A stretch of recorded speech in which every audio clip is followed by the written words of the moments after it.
viaje al pasado. Hoy nos adentraremos en un fascinante viaje a través del tiempo para comprender cómo la educación fue moldeada durante un periodo crucial en la historia. Con nosotros tenemos un panel de conocedores que nos ayudarán a aprender de los métodos pedagógicos, el acceso a la educación y el papel crucial que desempeñaron la disciplina y la religión en la educación de nuestro país. Pero antes de sumergirnos en el tema, permítanme presentarles a nuestros distinguidos invitados. Mi compañera Luz Fabiol. Hola, ¿qué tal? Fátima Tobar. Hola a todos. Ariana Díaz. Hola. Judith Márquez. Hola. Luis Aro. Hola. Y su servidor Israel Flores. El viaje lo comenzaremos desde los hechos históricos que marcaron un antes y un después en la educación de México. Continuaremos relatando sobre unas entrevistas que unos compañeros le hicieron a diferentes personas y culminaremos con nuestros puntos de vista personales acerca de los sucesos acontecidos del año 1867 a 1910, además de nuestra opinión de las entrevistas. Bueno, comencemos nuestro viaje explorando los métodos pedagógicos utilizados durante este periodo. ¿Cómo es que se daba la educación en este tiempo del siglo XIX? ¿Quién de nuestros compañeros nos puede dar algún punto sobre este tema? Bueno, creo que para entrarnos en contexto, pues el tiempo en donde se desarrolla es cuando concluye el porfiriato, o sea, viene de un mandato muy largo y entra Benito Juárez al cargo del país. Sí, Benito Juárez, pienso yo que tuvo una relevancia muy importante para comenzar esta época, ¿no?, de la educación en ese tiempo. Benito Juárez aportó varias cosas a la educación en ese tiempo. ¿Algún compañero quiere mencionar alguna de ellas? Bueno, a mí me gustaría mencionar no solo de los años que estamos viendo, sino también de tiempos pasados, porque creo que Juárez desde 1861 expidió una ley de instrucción pública donde se creó la escuela secundaria de niñas. Es decir, Benito Juárez ya viene adentrando a la educación desde tiempo antes. Y también me gustaría mencionar que desde años pasados, como por ejemplo en 1857 se promulgó el artículo 3º, es decir, desde este momento nosotros tomamos en cuenta la educación o vamos adentrándonos en los cambios en la educación. Bueno, y creo que Benito Juárez también tiene un papel muy importante y fundamental dentro de la educación, porque nos viene a aportar que la educación sea gratuita, laica y obligatoria. Y pues creo que todo esto hasta la fecha ha venido aportando pues grandes avances en la educación, porque gracias a esos pues 3 conceptos es lo que tenemos hoy en día pues en nuestras escuelas. Por supuesto, porque esto hacía que los padres tuvieran una obligación constitucional de brindarles educación a los hijos y ocuparlos en las escuelas, haciendo que se fundaran academias también que ayudaran a avanzar dentro de las ciencias, artes, tecnologías, inaugurando universidades nacionales. Además yo creo que pues también como vienen de concluir el porfiriato, que hacía como que esta énfasis en modernizar al país e industrializarlo y además pues que tuviera un progreso económico. Entonces pues se planeaba pues el educar y aparte pues seguir haciendo que el país creciera para poder pues ir brindando una mejor educación. Exacto, y también una parte importante es en el gobierno de Benito Juárez, cuando se dio a conocer mucho la prensa y tomaron en cuenta mucho la educación. Creo que aquí se publicó un artículo en donde las personas empezaron a reconocer la educación como algo importante y un tema al que deberían de observar y tomar en cuenta para pues visibilizar su importancia en la sociedad.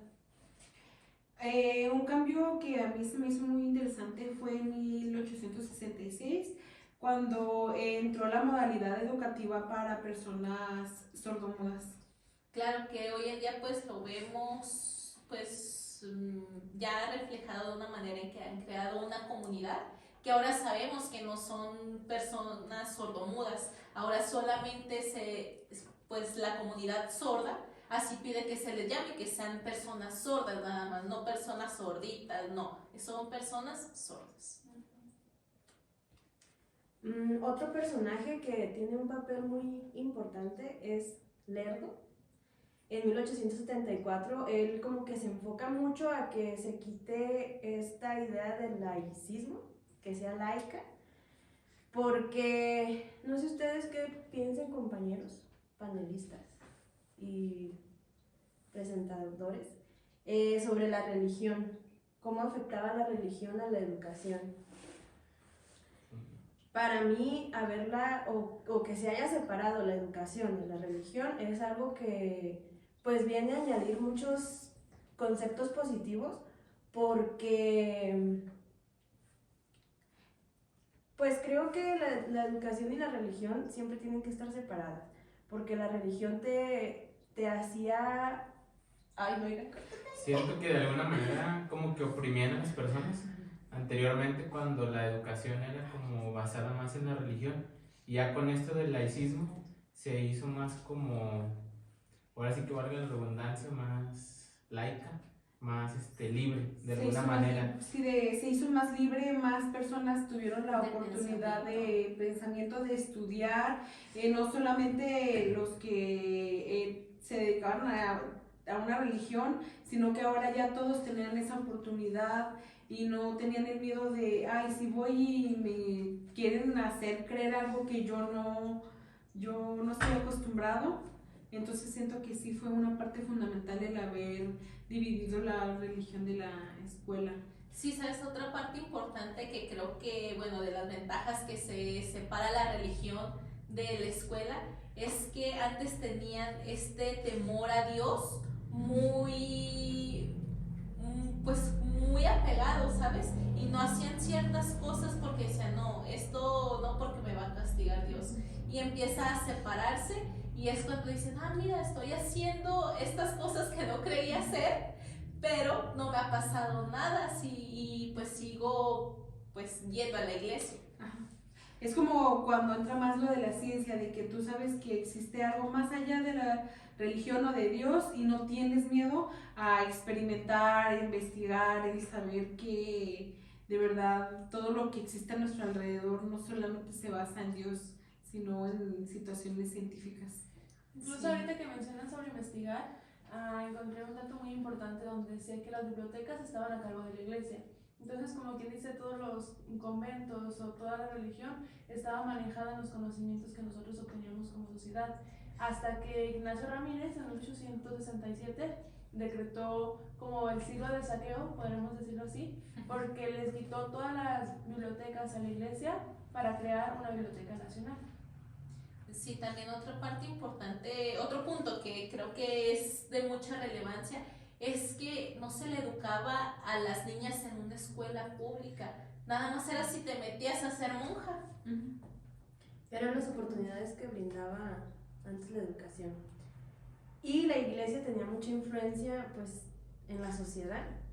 Y creo que haberla separado marca un cambio importante para el desarrollo pues de México, hablando educativamente y económicamente.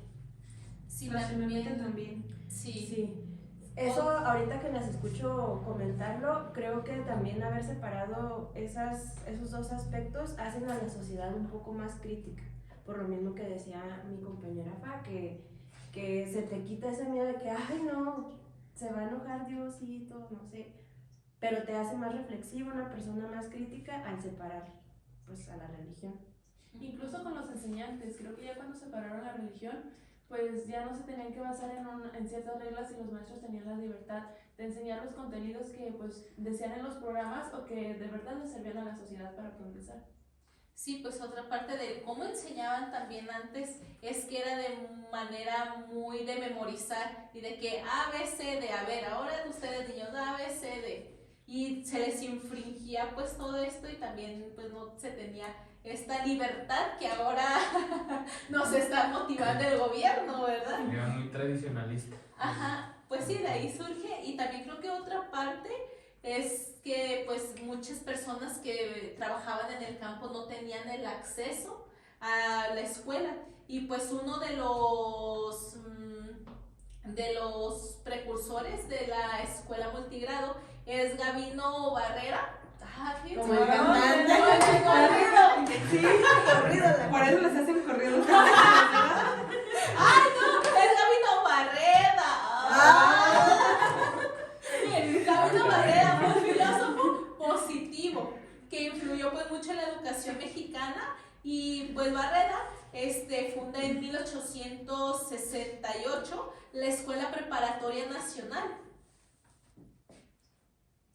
Otro punto que me ando encontrando por aquí es de que la educación antes solo era impartida a pues gente que tuviera dinero. Y hoy en día pues creo que hay muchos programas que benefician o que ayudan a que las personas, sea cual sea tu estatus económico, puedas acceder. Y eso es algo muy bueno también. Exacto, incluso creo que aquí se ve muy marcado lo de las escuelas multigrado, porque creo que fue un avance muy significativo a llevar la educación más allá de solo las grandes ciudades o las localidades con gran población. Bueno, yo pienso que todo eso que se hizo años atrás ha impactado positivamente incluso en la actualidad, ¿no? Porque yo crecí en un rancho y ahí estudié hasta la prepa, fue cuando me mudé a un pueblito, y tampoco no es ciudad ni está cerca de las grandes ciudades, pero a pesar de todo eso siento que no estoy atrasado en cuanto a conocimiento, a pesar de haber estudiado casi toda mi vida en ranchitos y así, y no por eso quiere decir que allá se educa de una forma diferente o menos, como que se les da menos importancia a esas escuelas rurales que a las de las ciudades. Pero creo que esto ha sido, ahorita que lo mencionas, ha sido un constante cambio, porque como hemos analizado, esta educación no se veía antes de la misma manera, sino que antes tomaban de largo las escuelas multigrado porque eran más poquitos, porque tenían que educar a muchos, e incluso no había programas para que educaran a los niños de una manera adecuada, sino que eran todos lo mismo, y si les servía, y eran cosas que pues tenían sus contextos y solo aprendían eso, no podían evolucionar, no podían crecer como personas para hacer algo más. Sí, creo que después esta parte de la evolución de las escuelas es cuando pues comienzan a llegar pues más apoyos, gracias pues a que van cambiando las leyes. Que va evolucionando todo en favor de... Incluso la formación de los maestros, porque Sí. pues se crea la escuela normal para profesores en 1885, y ya es como ahora nosotros que nos estamos preparando pues para poder saber enseñar, o mínimo tener las bases para nosotros podernos parar frente a un grupo de personas. Sí, de hecho algo pues curioso que, bueno, no curioso, sino pues lo de ese tiempo, es que antes terminaban la secundaria y ya entraban a la normal. O sea, no había de la preparatoria. Imagínense pues ahora sí un niño enseñando a niños. Queriéndose de... Pues sí, era bastante pues duro, porque pues nos ve a nosotros y pues se nos dificulta un poco. Veamos. Y ahora ellos, en ese tiempo, Incluso el marcar autoridad frente a un grupo, porque si digamos que estaban en secundaria y acabas tú de salir, no te ven como una persona grande o a quien deberían de ver respeto, digámoslo así, pero viéndolo desde el tiempo pasado, el ser maestro ya era algo de respeto, entonces quizás eso aportó a que no se rebasara ese límite. De la disciplina, ¿qué opinan? ¿Cómo era en aquel tiempo? pues decían que la letra con sangre entra, o cómo era así, ¿verdad? Sí. En este punto yo considero que sí estaba era muy estricto, porque a pesar de que los niños iban a la escuela para aprender, y ya vas quitando la religión de lado y todo eso, muchas veces quizás iban con el temor de que no olvidé hacer mi tarea porque me fui a ayudarle a mi papá al campo, el maestro me va a golpear o no me aprendí la tabla del 1 o del 2 y también era como que no dejaban que los niños se desarrollaran como son, de que pues sí, que fueran más expresivos, de que fueran más, se intimidaban prácticamente, y era lo que el maestro decía, eso se hacía, sin poder dar tu punto de vista. Sí, sus métodos eran muy drásticos. Yo, pues no vamos a ir lejos, yo les voy a contar una historia.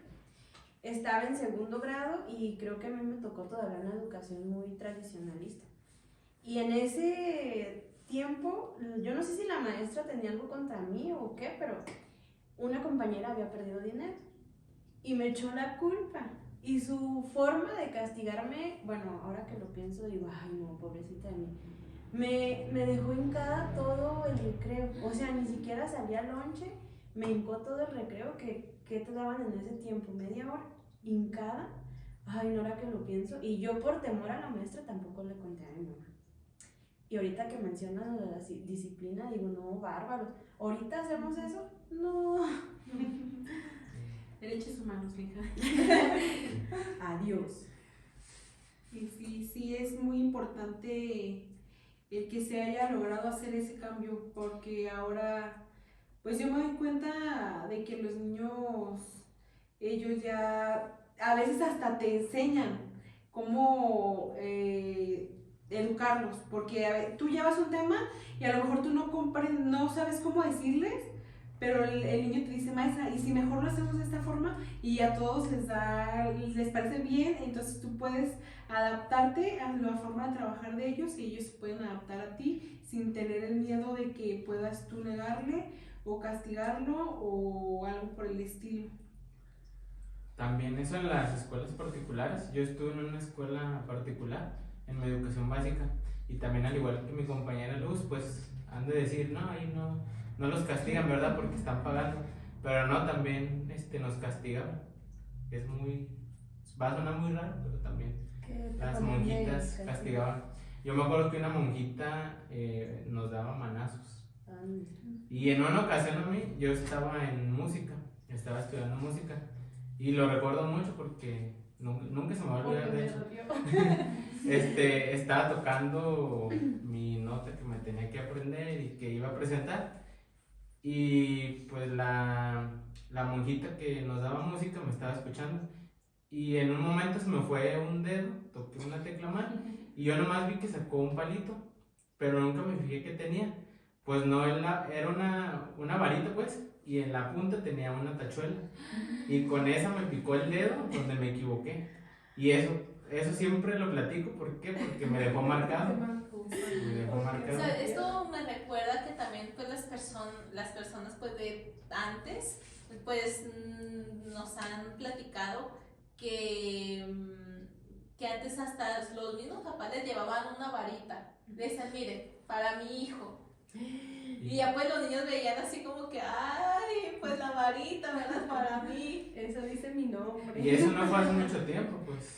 Mi papá de hecho me cuenta que a él cuando estaba en la escuela, que cuando por ejemplo hacía algo mal, el mismo maestro le decía, mijo, vaya al cerro y tráigame la varita más finita que se encuentre, pero que sea resistente. Dice que ellos se iban con la finta de que pues sabe para qué lo quedará el maestro. Ya cuando llegaba, póngale, mijo, con la misma varita que tú fuiste a buscar, con esa le daban sus buenos golpes. Tú castígate, ¿verdad? Sí, tú ves que prácticamente entonces sí es algo complicado.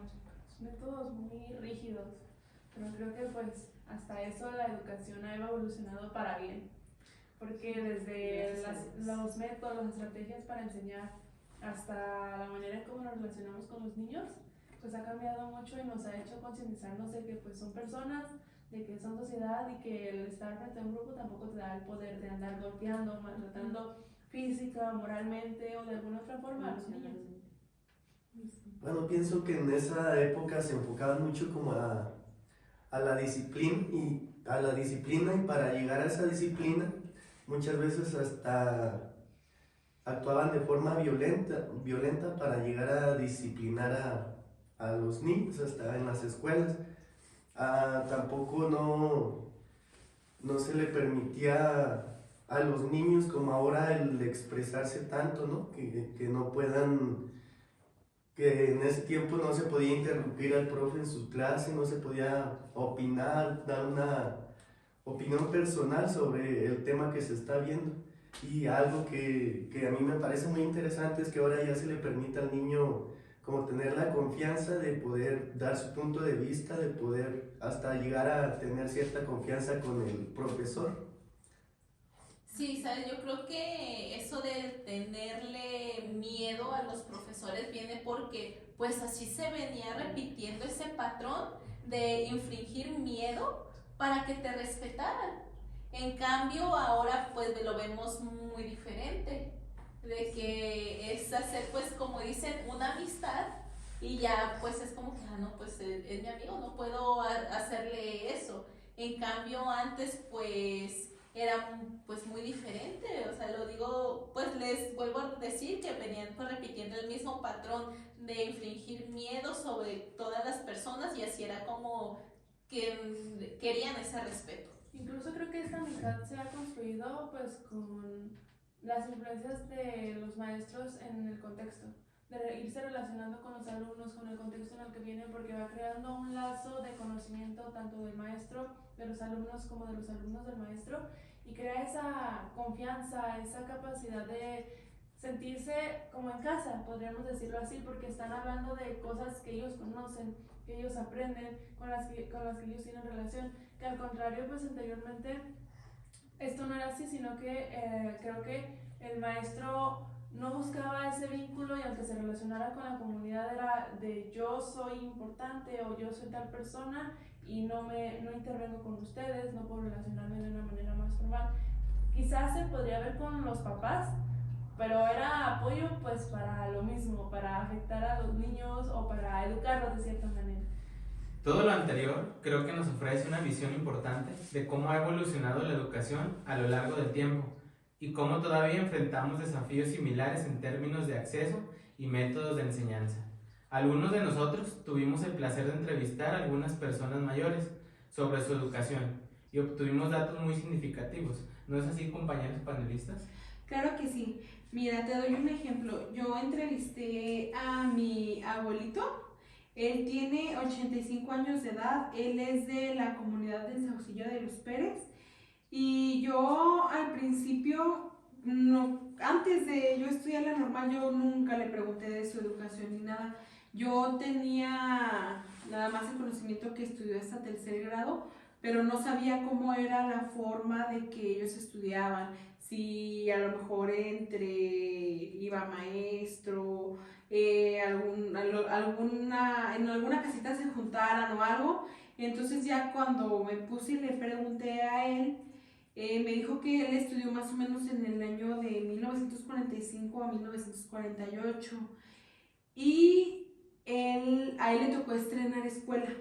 De hecho la escuela ahí cuando vayan al ranchito, ahí todavía está y están los salones, están en la parte de arriba, entonces dice que era un salón muy amplio y era considerada una escuela como multigrado. Él me empezó a platicar primero de la primaria, pero recordó que antes de la primaria existía un grado que se llamaba el párvulo. Era como ir al preescolar, pero solamente era un año. El párvulo. El párvulo.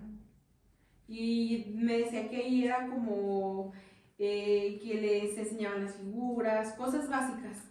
Entonces, también cuando él en su entrevista me decía que todo siempre era memorizando. Era que se tenían que aprender las tablas de memoria, se tenían que aprender las palabras de memoria. No era como ahorita de que con imágenes y todo, no, todo era de memoria y no existía la posibilidad de que él hubiera estudiado más grados porque solamente ahí en el rancho daban hasta tercero. Los que tenían más posibilidad económica, ellos sí se venían a estudiar y son los que decimos que salían hasta siendo maestros, ya de que venían y estudiaban la secundaria y ya, sí, eran maestros. Decía que no había discriminación para poder estudiar, que ahí todos los niños estudiaban, que por lo regular eran poquitos, como de 15 a 20 alumnos, pero de diferentes grados, que los ubicaban en como espacios de aquí los más chiquitos, medianos y grandes.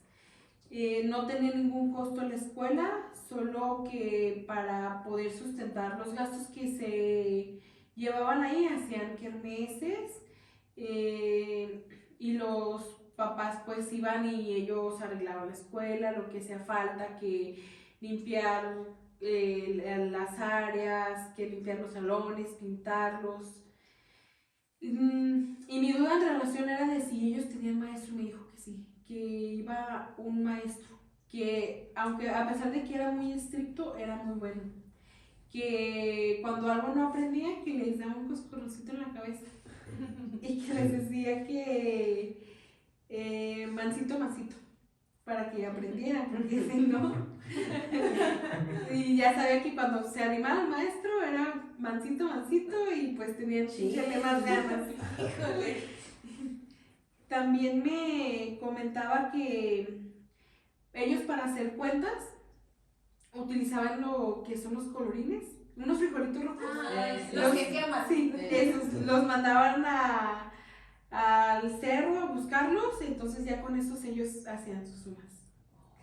Con eso era con lo que hacían las sumas. Decía que sí tenían, que cuando las familias venían a Cortland, que ellos llevaban sus libretas, que los libros los brindaba el maestro, no existían bibliotecas. Cuando en sus tiempos ni siquiera aquí en Colotlán había una biblioteca. También decía que él considera que la educación que se daba antes, de primero a tercero, es ahorita como estudiar hasta la secundaria, porque las enciclopedias que llevaba el maestro que eran muy avanzadas, entonces ellos ya tenían los conocimientos necesarios para poder, me mencionaba él que como protegerse o como no ser tan, ¿cómo se me fue la palabra? Como ignorante ante la sociedad. Entonces era algo que a él le gustaba mucho ir a la escuela. Y más cuando el maestro que dice que cuando sacaba su enciclopedia que ya todos los niños estaban contentos porque sabían qué cosas nuevas iban a aprender. Órale, qué padre. Y pues creo que eso sería lo más general. Pues a comparación de mi compañera, a mí me tocó entrevistar a mi abuelita, una persona un poco más joven, entonces a ella le tocó una educación pues más diferente. Ella me mencionaba mucho sobre el material, me decía que no importaba si llevabas una hoja, con que tuvieras donde escribir, con eso tenías. Cuando a alguien se le acababa su cuaderno, le pedían a alguien una hoja y en esa escribía, o si incluso tenían una tabla o en lo que fuera, ellos escribían en esa. Entonces creo que eso me puso a reflexionar, porque ahora pues todo tenemos organizado en libretas y todo por pasos y todo, y cuando tenían una hoja, creo que bien ahí aplicaba la de se comió el perro mi tarea, se me perdió. También me mencionaba mucho sobre la infraestructura, me decía que pues las escuelas cumplían con lo básico, pero obviamente tenían pues muchos requerimientos. Algo que me causó mucha impresión en cuanto a esto de la infraestructura fue que los baños estaban alejados y los baños estaban conectados, eran pues tablas con agujeros y estaban conectados al río, donde en el río pues las personas tenían sus cochinos, sus cerdos. Entonces ahí, eso la verdad a mí me impactó demasiado porque pues creo que más de métodos pedagógicos, de estrategias de enseñanza y todo también la infraestructura en la que vivían los niños, en la que se desarrollaban, pues es muy diferente a la de ahora. También me comentaba que su papá no ponía como una restricción de no vayan o no estudien, pero en sí pues los recursos o lo económico no alcanzaba para que los alumnos siguieran estudiando, para que digamos estudiaran ciertos grados y hasta ahí porque se veían en la necesidad de trabajar, una necesidad de obtener otra manera de obtener ingresos para ellos, para sus gastos personales. En cuanto a métodos de enseñanza y eso, creo que estoy de acuerdo o, ¿cómo diría? Coincido contigo, ya que pues no había como tal libros que te dijeran sigue tal contenido, sigue tal cosa, sino que los maestros tenían en sus manos lo que les tenían que enseñar. Y aquí aplica lo antes comentado de que pues enseñaban lo que les servían los contextos. Si tenían agricultura, pues les enseño sobre agricultura, les enseño sobre cosas que les sirven ahorita y no para que progresen o para que aprendan otra cosa porque de nada les servía. Creo que entraba esto que ahora nos menciona lo de enseñar para la vida, ¿verdad? Sí, Sí. exactamente. A mí ahorita también algo que me mencionaste que a él le hubiera gustado mucho haber estudiado en estos tiempos porque a él se le hace muy bonito que ahora ya los niños aprenden a través de una computadora, desde que ya les enseñan un idioma diferente, que las clases ya son distintas porque llegan mis sobrinos o mi primita y le platican y él dice que para él hubiera sido muy bonito haber estudiado algo más y haber conocido más allá de en lo que se quedó porque pues prácticamente se quedó en su rancho. Sí, pues la educación ha venido evolucionando un montón y yo creo que también nos marca a nosotros. Aquí en el panel hay pues diferentes épocas de estudio y pues a lo que dicen mis compañeras que entrevistaron, a cómo me tocó a mí la educación y a cómo se imparte hoy, pues creo que es diferente y ha habido muchos cambios que la verdad sí benefician a la educación y que a mí también me hubiera gustado que se me enseñara de esa manera, porque creo que los métodos de antes solo me hacían sentir, o creo que con estos métodos yo haya tenido un mejor aprovechamiento. Bueno, yo en punto de, como ya de, para finalizar, considero que la educación ha avanzado, pero ha avanzado para bien, porque anteriormente sí había muchas opresiones, no toda la gente tenía el acceso, y ahora en este tiempo ya es más fácil acceder a una educación, y pues se me hizo muy interesante todo lo que nos compartieron de las entrevistas, de cómo llevaron la educación sus abuelitos y su abuelita, y pues creo que es todo de mi parte. A mí algo que se me hace muy interesante es de que el gobierno también ya está demasiado involucrado, o al menos aquí en el estado de Jalisco, porque además de dar becas, los apoya con sus útiles, mochila, zapatos, uniforme, y siento que es algo que hace que familias que probablemente no mandaban a sus hijos por no tener el recurso de poder comprar eso que necesitaban, ahora el gobierno ya se los está brindando, y creo que esto es mucha mejoría para los futuros estudiantes, el futuro de México. Incluso también podremos ver estos cambios y comentando todo esto en las prácticas que dan los maestros en la preparación que ahora tenemos. Porque creo que anteriormente pues cualquier persona podía ser maestro, cualquier persona podía enseñar.